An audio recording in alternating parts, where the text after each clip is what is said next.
I didn't expect to see her. Not there. Not like that. The glass doors of Orion Logic hissed shut behind me as I stepped onto the polished floor of the 14th level. Everything smelled like eucalyptus and filtered ambition. Clean, efficient, and different. I had been practicing this moment for weeks. My resume was freshly printed, pressed flat inside a cobalt blue folder. The heels I wore were scuffed, yes, but polished. My coat too thin for a Minnesota March morning.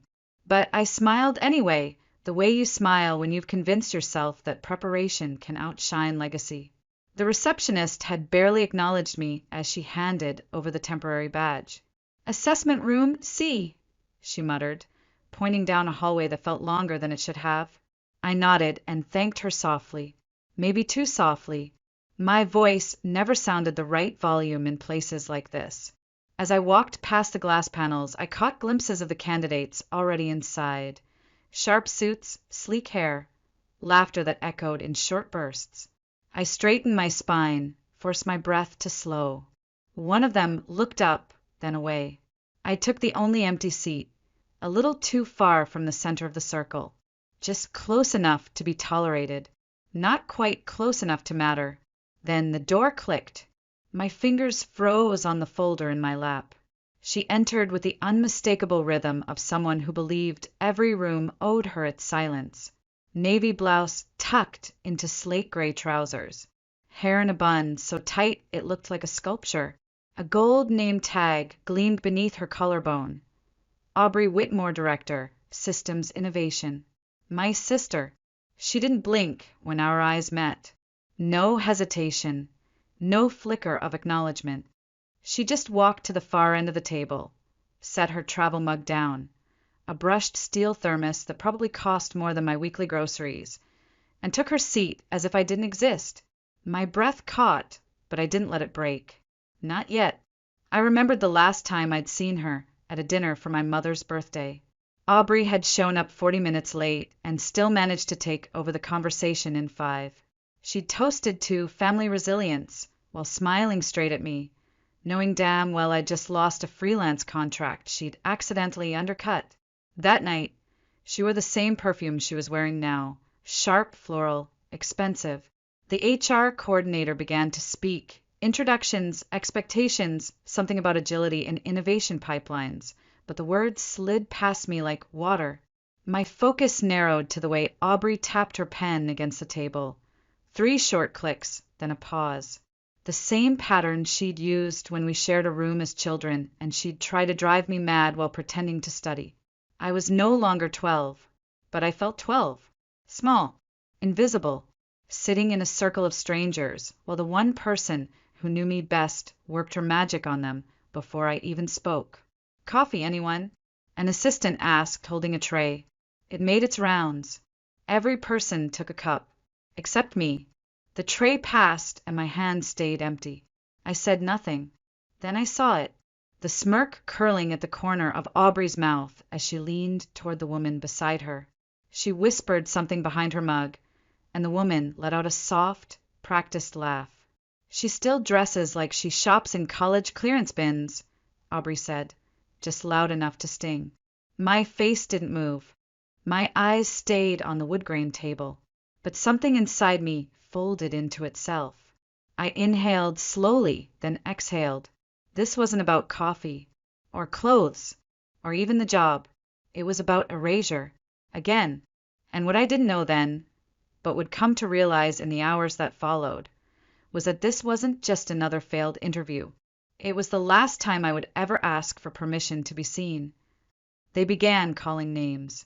One by one, the candidates rose, clean silhouettes in expensive tailoring, voices smooth with years of being told they belonged. As they spoke, buzzwords floated like perfume: scalable frameworks, cross-functional leadership, agile deployment.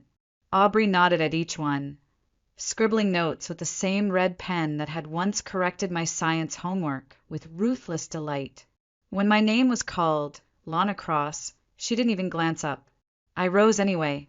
My folder felt heavier than before, but my steps were even. I placed the resume at the center of the table, right in front of her. She picked it up like it was a napkin someone had left behind, flipped through it for exactly 3 seconds, then passed it to the man on her left, Miles Kenner, VP of Product.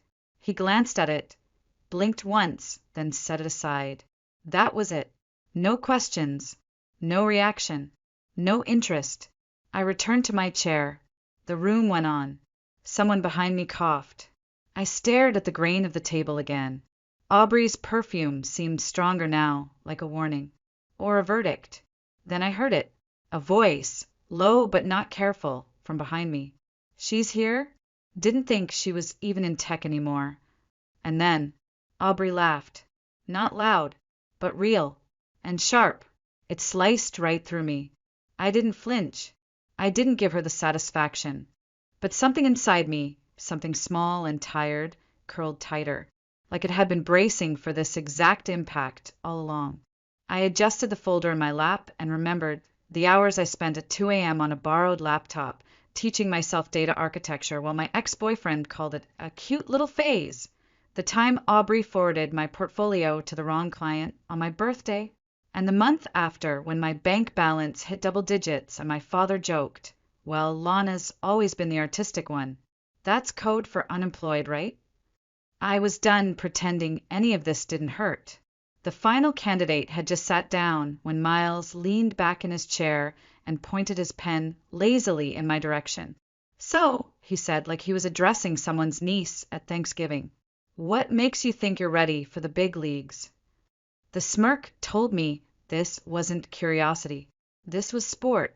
I opened my mouth to answer, but Aubrey moved faster. She reached across the table and snatched my resume again, clicked her pen, the red one, and began to write. From where I sat, I could see the strokes. Wrong major, wrong look, wrong fit. Then, at the very bottom, in a sharp block of crimson ink, unqualified. She didn't say it aloud. She didn't need to. She slid the paper across the polished table, like she was laying down a piece of evidence, a sentence, a prophecy. I didn't blink. I didn't reach for it. I just sat there, feeling the heat rise up the back of my neck. I cleared my throat. I led an AI ethics redesign for 3 mid-tier platforms last year, I said, voice steady, and scaled a predictive system that cut client processing times by 34%. That framework is currently, Aubrey cut in with a syrupy chuckle, still chasing those little dream projects, she said, looking past me. While I was presenting at a summit in London, she was still uploading resumes on Indeed. There were snickers now, quiet but unmistakable. One came from Nina Patel, HR, another from the assistant who'd ignored me earlier. It was happening again, but I didn't shrink. Instead, I looked at her, not at the director of innovation, not at the polished, flawless, boardroom version of my sister, but at Aubrey, the girl who used to read my journal aloud to her friends for fun, the one who told me I wasn't pretty enough for high school elections or clever enough for debate team, the sister who needed me invisible so she could shine undisturbed. And I realized something. She didn't dismiss me because I was unqualified. She dismissed me because I had finally stopped needing her to approve me. I turned away, not in defeat, but because I already knew the real answer to Miles's question. What makes me think I'm ready? Simple. I stopped waiting for rooms like this to tell me so. By the time the session ended, no one looked my way. Not even the assistant, who'd snickered. Not Nina, who had scribbled her notes without once meeting my eyes. And certainly not Aubrey, who now sipped from her mug like it held victory in ceramic form. The silence wasn't cruel. It was calculated, polished, just like them. I stood, gathered my things, and left the room as quietly as I had entered. No one stopped me. No one called out, not even to say goodbye. The building's air changed once I hit the elevator. It smelled less like performance and more like recycled air and janitorial wax. I pressed the button for the lobby and watched my reflection blur in the stainless steel walls. I didn't cry. I just walked, out through the rotating doors, into the Minneapolis wind. Sharp, gray, mid-March, unforgiving. My blazer flapped open. I didn't fix it. My heels echoed along 3rd Street like I belonged somewhere else, though I no longer knew where that was. 2 blocks later, I ducked into North Loop Bean House, a place that always smelled like burned espresso and broken deadlines. It was mostly empty, except for a grad student with 3 laptops and a barista who didn't lift his head when I ordered. Just a drip, I said. To go. Medium. I didn't drink it. I just needed a reason to sit at the far table by the window, the one with the chipped edge and the view of the crosswalk. I slid into the seat, took a breath, and pulled the resume folder from my bag. It was still warm from my lap. The red ink stared back at me, bleeding through the back cover like a slow leak, like it had been waiting for me to admit something. Unqualified. The word sat there like a bruise, one I'd seen before. And just like that, I was back in 2016, sitting on the floor of my old apartment in St. Paul, my legs numb, a takeout box half-eaten beside me. I'd just finished a 6-week freelance job for a nonprofit, my first big pitch deck built from scratch. It had taken everything I had. I'd been proud of it. I showed it to Aubrey one night over wine. She was working for a boutique tech consultancy then. She had said, "This is cute. You always have such creative little ideas." I didn't think much of it until her firm released a nearly identical proposal a month later, presented at a conference with her name at the top. She hadn't stolen it. Not directly. That was the brilliance. I didn't say it was mine, she'd told me at Mom's birthday dinner. But if people connect the dots, that's not my fault. That job had gone to someone else. A man Aubrey had recommended. And I spent weeks trying to explain to confused executives why my concept had already been launched without me. I remembered the sound of my father laughing that night, glass raised. To my daughters! Aubrey, the visionary, and Lana, the kind one. Kind. It had stuck to me like a participation ribbon. The word you give women when you don't want to say they failed. Back in the cafe, I blinked hard. The present came back in fragments, the clatter of the espresso machine, the rumble of tires over slush outside, the faint hum of a Spotify playlist built for rainy days. My phone buzzed. A new email. From Elias Everhart. Subject, how did it go? I stared at the screen. My thumbs hovered over the keyboard. I started to type. It went exactly the way she wanted it to. Then I paused, erased it, and wrote one word instead. Fine. I didn't owe anyone the play-by-play. Not anymore. I set the phone down and reached for the folder again. Red ink. Crumpled corners. I wasn't going to frame it. I wasn't going to keep it. But I wasn't throwing it away either. Not yet. Because I had a decision to make. One I'd been postponing for years. And I was tired of postponing. I stood slowly, slipping the folder back into my bag like I was tucking away a wound that hadn't finished bleeding. The coffee was still full. Cold. Forgotten. I left it there. The barista didn't notice me leave, and I didn't need him to. The March wind slapped my face as I stepped outside again, but this time I welcomed it. It cleared the fog behind my eyes, reminded me that shame is only permanent if you let it settle into your bones. I didn't walk home. I turned around. 2 blocks. 7 red lights. One voice in my head, repeating, "You're not finished." The receptionist blinked when I re-entered the lobby of Orion Logic. Miss Cross, she said, standing. "Is everything all right?" I buttoned my blazer. Slowly, calmly, like armor. "I'm here for the open assessment round," I said. She hesitated. Her eyes searched my face, as if looking for a crack in my conviction. Then she picked up the phone. "Please hold." I waited in silence, my hand steady against the marble counter. Behind me, the digital directory glowed with names that didn't belong to people like me. Not yet. After a pause, she hung up the phone and nodded. "You may go up." The elevator took longer this time, or maybe I just had more thoughts between floors. By the time the doors opened again on the 14th, The tension hit me like static in the air before a storm. The glass walls of the conference room came into view. So did the panel. They were still seated, Miles, Nina, Jordan, and Aubrey. She was laughing again, a low, amused chuckle mid-conversation with Miles. Until she saw me. Her face didn't fall. Not quite. She smirked. "Changed your mind?" she asked, the words laced with silk. "You never were good at letting go." I didn't answer. I walked to the same chair I hadn't been offered earlier, pulled it out myself, sat down. Greg glanced at the others, then leaned back with exaggerated curiosity.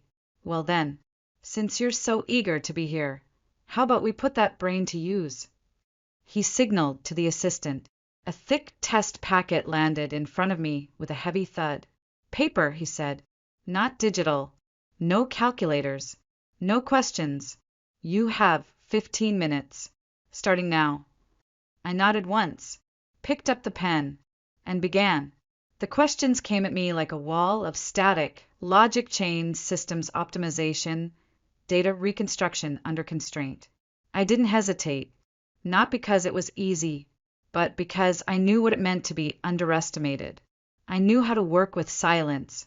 I'd built a career in the spaces no one bothered to look. Somewhere behind me, someone sipped coffee. Aubrey's chair creaked. She leaned toward Nina and muttered, "Let's see if her little sociology-adjacent AI hobby gets her anywhere now." I didn't flinch. I didn't look up. When I finished the final question, my wrist was aching. My breath came sharp, but there were no crossed-out answers, no smudges, just precision. I pushed the packet across the table. Greg didn't even fake politeness. He flipped through the first few pages, unimpressed, like he was reviewing an amateur's screenplay. Then, slowly, theatrically, he tore the entire packet in half. The sound, paper ripping, was louder than any voice in that room. The room froze. The pieces fluttered into the trash can beside him like broken wings. "Impressive penmanship," he muttered, "but we don't hire fiction writers." Someone behind me snorted. I didn't look to see who. I stayed seated, hands folded in my lap. My spine didn't bend. Aubrey tilted her head. "You always were stubborn," she said softly. "Never learned when to quit." I rose, walked to the trash can, and knelt. One by one, I picked up the torn pages, not to salvage them, not for proof, but because I wanted to remember this exact moment. The feel of the answers they didn't read. The weight of a silence weaponized. As I reached for the final page, a pointed heel kicked it away, pinning it under a chair leg. Aubrey leaned forward, her voice a whisper that still sliced through the air, still crawling for approval. I looked up at her and smiled, not because I was okay, but because I was no longer asking. By the time I stepped out of that room again, the air had changed. Not outside, Minneapolis was still bleak and gray, but inside me, something had clicked into place. Not confidence, exactly. Something colder, cleaner. The soft parts had burned away. I didn't go home. Not yet. Instead, I walked the block and a half to a printing center tucked between a parking ramp and a boarded-up bakery. It took 15 minutes to run the files, reprint the evidence. My name was on every page, metadata intact. Server logs, design blueprints, collaboration chains, proof of what I had built and how much they had ignored. By 11 a.m., I was back in the Orion Logic lobby. The receptionist looked up, startled for the third time. "I need to speak to the panel again," I said, voice low but firm. "Now." "They're in a closed session," she started, then caught my eye. She didn't finish her sentence. She just nodded and reached for the phone. Within minutes, I was being escorted back upstairs. No badge this time. No greeting. Just the cold click of my heels and the thud of my heart. The conference room looked exactly the same, but the energy had shifted. You could feel it. Thin smiles, tightened jaws. Even Miles tapped his pen a little too fast. Aubrey didn't bother to hide her smirk. "You really don't know when to quit, do you?" she said, folding her arms. I stepped forward. I'm not here to beg, I said. I came because you left something out. Laura, one of the HR reps, narrowed her eyes. What exactly? My record. My work. The things that actually matter. I placed the folder on the table and opened it, sliding the documents forward without looking at anyone directly. You're interrupting a confidential review, Miles began. But then the door behind me opened. I didn't turn around. I didn't need to. I felt the shift before I heard the reaction. Chairs scooting back, feet shuffling, voices cutting off mid-sentence. Graham Everhart stepped into the room like a quiet force of gravity. He wore black, no tie, sharp as a shadow, calm as a man who had nothing to prove. Everyone stood, even Aubrey. Her voice cracked before her face did. Mr. Everhart, I mean. Graham? Wait, Coulter. But Graham didn't look at her. He looked at me. He touched the center of my back, lightly, just enough for me to feel it. You okay? He asked, only loud enough for me to hear.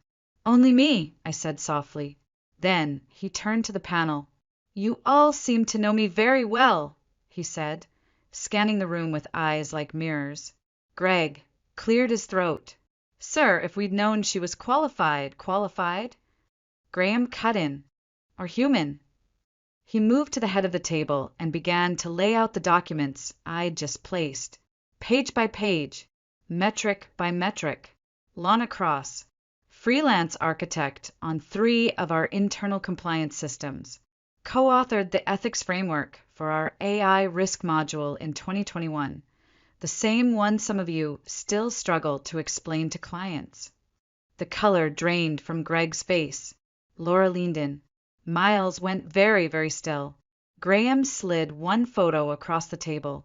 This is the metrics report you used last quarter. Her work. Not signed, but hers. He turned to me. Anything you'd like to add? I looked around the room, at the faces that had dismissed me, at Aubrey, whose lips had parted just slightly, like a punchline had died on her tongue. I wasn't here to ask for a favor, I said. I showed up because I believed I had value. Then I nodded toward the table. Turns out I had more than that. I had proof. You just didn't bother to see it. Aubrey opened her mouth, but this time nothing came out. Graham's voice dropped into something colder than steel. I believe this warrants a formal review of interview practices, compliance, conduct. Greg stammered. It was informal, exploratory, not binding. Oh. Graham said almost pleasantly, then you won't mind if we play back the footage. He gestured to the mounted screen on the wall. The remote sat in front of him. No one moved. No one even pretended to object. The screen flickered, and the silence that filled the room as the video began wasn't just uncomfortable. It was damning. The screen flickered, then stabilized. There I was, frozen in digital clarity, standing at the center of the conference room, placing my resume in front of Aubrey. The camera caught everything. The dismissive flick of her wrist, the way she passed it like a discarded menu, the tight smirk she gave Miles, then her voice, clear as crystal in the audio feed. She still dresses like she shops in college clearance bins. A quiet gasp escaped from someone in the room. Maybe Laura, maybe the legal rep on Zoom. No one said a word. The footage continued. Aubrey interrupting my credentials. Greg flipping through my test packet like he was looking for a joke. Then, frame by frame, the moment he tore it in half, the audible rip echoing in the speakers like judgment carved into wood. And then the whisper. You'll always be beneath me, darling. You know that, right? It hit like a gavel. The air collapsed. The tension in the room was a living thing now, pressing against every wall, every shoulder. No one could look away, not even Aubrey. Her face had gone pale, lips drawn, eyes darting toward every corner but mine. The video ended in silence. Even the hum of the ventilation sounded like a verdict. Then a voice broke through, flat, steady, from the far end of the table. This isn't just bad judgment, said the legal advisor. This is a liability. HR and compliance need to be looped in today. Greg opened his mouth, as if to salvage something, his image, perhaps, but Aubrey beat him to it. She planned this, she snapped, her voice cracking into a shout. She wanted it all on record. Heads turned. Even the assistant looked up. This was calculated, Aubrey hissed. Manipulation. She manipulated all of you. Her voice pitched too high, too fast. I said nothing. That silence, it rattled her more than any retort I could have delivered. She pointed straight at me like I was a virus. I introduced you to him, she barked. To Graham. I brought you into this room. And now you're acting like I'm the villain. I raised an eyebrow. My voice, when I finally spoke, was quiet. Final. Yes, I said. You introduced me to him. And when he chose me, you made sure no one else did. Gasps again. Graham turned to her, slowly, as if giving her one last exit. You admit you interfered with her employment? He asked, his voice low and sharp. I was protecting the company, she shot back. You don't understand. She clung to me for years. She only got here because of me. The only nepotism here, I said, eyes still on her, was you protecting yourself from ever being compared to someone you never thought would rise. Laura quietly slid her notepad away from her. Greg looked at the table. No one spoke up for Aubrey. No one even moved. Aubrey's voice dropped into a murmur, almost to herself now. I wasn't trying to destroy you. No, I replied without blinking. You were trying to erase me. And still she didn't stop. She lunged again, this time toward the edge of the table, grabbing her phone and slamming it down. She's not innocent, she shouted. Look at this. This is what she sent to a client last year, called her a walking disaster in heels. On screen, a fabricated email. My name, my signature, even my company tag. Except, I already knew about it. I calmly reached into my bag, pulled out a small black binder, and slid it forward to the legal team. That email, I said evenly, originated from her IP address, logged in under her temporary admin pass from 2 nights ago. Here's the server log. Dead silence. No shock now, just confirmation. Graham didn't blink. He looked at Aubrey. Forging internal credentials to defame a team member is more than unethical, he said. You'll be hearing from legal. Effective immediately, you are dismissed. Aubrey's jaw clenched. Her face flushed red. Security entered, silent, swift. And yet, before she left, she tried one last time. You think you're better than me now, she hissed, her voice cracking. Just because he picked you? I looked at her directly, and for the first time in over a decade, I didn't feel small. No, I said. I'm just done being beneath you. Security didn't drag her. They didn't have to, because the room was already done with her. And for once, so was I.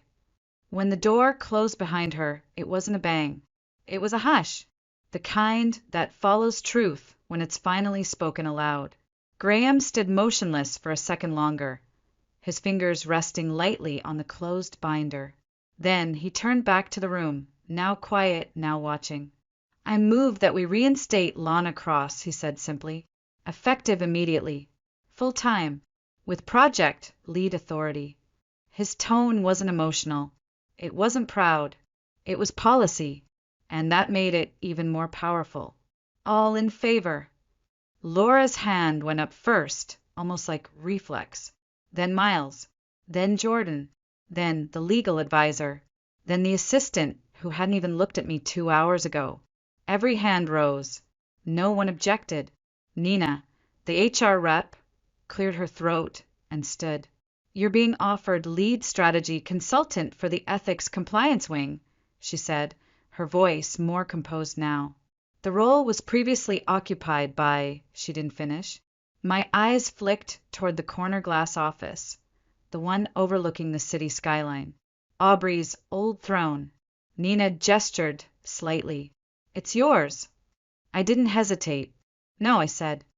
I'd like a desk near the development floor, closer to the team. A pause, then a few nods. surprised, maybe impressed. Graham's eyes met mine, and he smiled, not the public kind, the quiet kind that says, "I see you." I stepped forward, reached for the contract, and signed my name in ink that didn't shake. Just before I stepped away, Laura slid a small, folded note toward me across the table. I hesitated, then opened it. In her soft handwriting, it read, "We're glad you're finally where you've always belonged." I didn't respond. I didn't need to. I just smiled and walked out, this time with my head high and my name intact.